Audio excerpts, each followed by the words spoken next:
नमस्कार, मैं आपके साथ रिंकी बाजपेयी। आप देख रहे हैं न्यूज 24 फास्ट एक्सप्रेस। आज की कुछ खास खबर।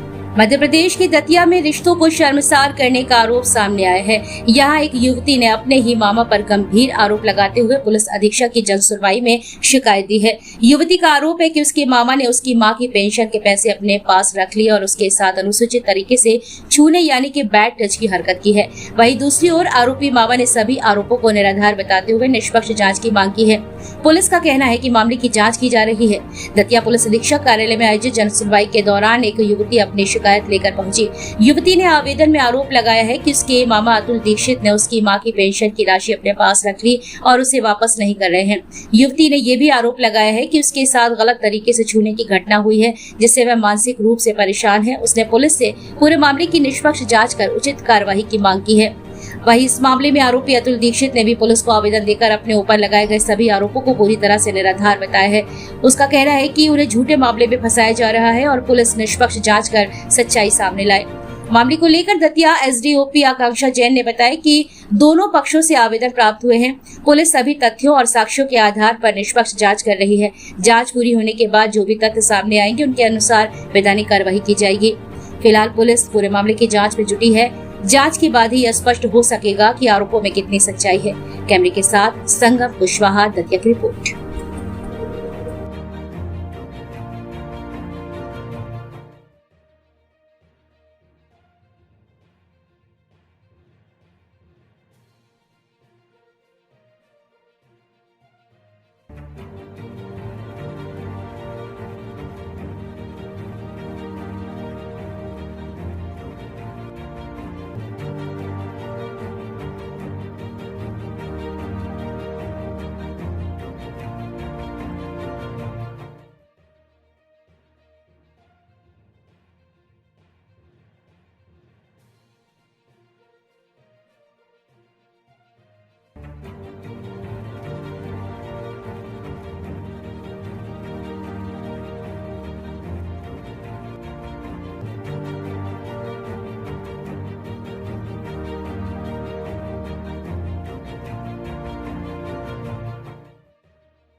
तो मैं मेरे मामा जी के साथ में रहती थी। मेरे मामा जी श्री अतुल दीक्षित जी, जो इस समय सिद्धिविनायक हॉस्पिटल के संचालक हैं, उन्होंने मेरा बहुत दुरुपयोग किया है। मेरी माँ 2010 में निधन हो गई थी। इस कारण से ये मुझे ले आए थे वहाँ जहाँ मैं रहती थी पहले। उसके बाद से इन्होंने मेरा दुरुपयोग किया। मेरी बहनों के साथ भी इन्होंने गलत करने का प्रयास किया, पर जैसे तैसे उनकी शादी कर दी गई। उसके बाद मैं रह गई। मेरे साथ बहुत गलत किया इन्होंने। और उसके बाद मैंने जब विरोध किया तो मुझे इन्हें मारा, पीटा, गालियाँ दी।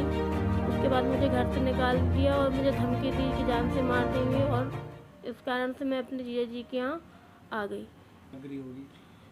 मेरी माता जी की पेंशन कम से कम 10-11 साल की तो पेंशन होगी। ऊपर से 10 लाख का कुछ जेवर बनवाया था हमारे शादी के हिसाब से।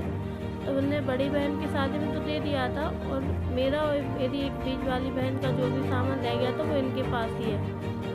उन्होंने अपने पास ही रखा उनको। लोन मुझे जब पता चला, जब मैं अपने जीजा जी के यहाँ आ गई, तो जीजा जी ने मुझे बोला, बेटा चेक कर लो एक बार, हो सकता है कोई लोन वगैरह तो नहीं है। मैं जब चेक करने गई बैंक में 4-5 बार, तब उन्होंने मेरी सुनवाई नहीं की। फिर मैं बार बार जब गई वहाँ बैठी रही, मैंने पूरी डिटेल निकलवाई, तब मुझे पता चला कि मेरे नाम से फर्जी लोन लिया गया। ये पहले था जब मैं वहाँ रहती थी, वो चलो ठीक है। उसके बाद जब मैं यहाँ आ गई, उसके बाद भी एक लोन इन्होंने निकाला। बस हमें लगता है ऐसा है, बैंक वाले भी इनके साथ में ही मिले जुले हैं। आपको न्याय को लेकर अभी तो आश्वासन इतना दिया है उनने, एसडीओ सर उनको, महिला जो ऑफिसर थी वहाँ पे, उनको आवेदन देकर ये बोला है कि सारी इसकी सुनवाई की जाए, जांच की जाए, उसके बाद मुझे इसके बारे में बताया जाए। इतना ही आश्वासन दिया है। गंभीर आरोप लगा है, क्या कुछ मामला है? जन सुनवाई में पुलिस अधीक्षक महोदय के सामने एक लड़की ने आवेदन दिया था कि उसके मामा द्वारा उसे परेशान किया जा रहा है, उसके नाम पे लोन निकाला है और उसके माता पिता के देहांत के बाद वह शुरू से अपने साथ बेड टच भी किया है, इस प्रकार से बच्ची ने आवेदन दिया था। और तत्पश्चात जब जन सुनवाई के पश्चात उसके मामा द्वारा भी मेरे कार्यालय एवं वरिष्ठ कार्यालयों में आवेदन दिया है। अभी दोनों पक्षों के आवेदन की जांच की जा रही है और जांच पर जो भी निष्कर्ष आएगा उस पर विधि सम्मत कार्रवाई की जाएगी।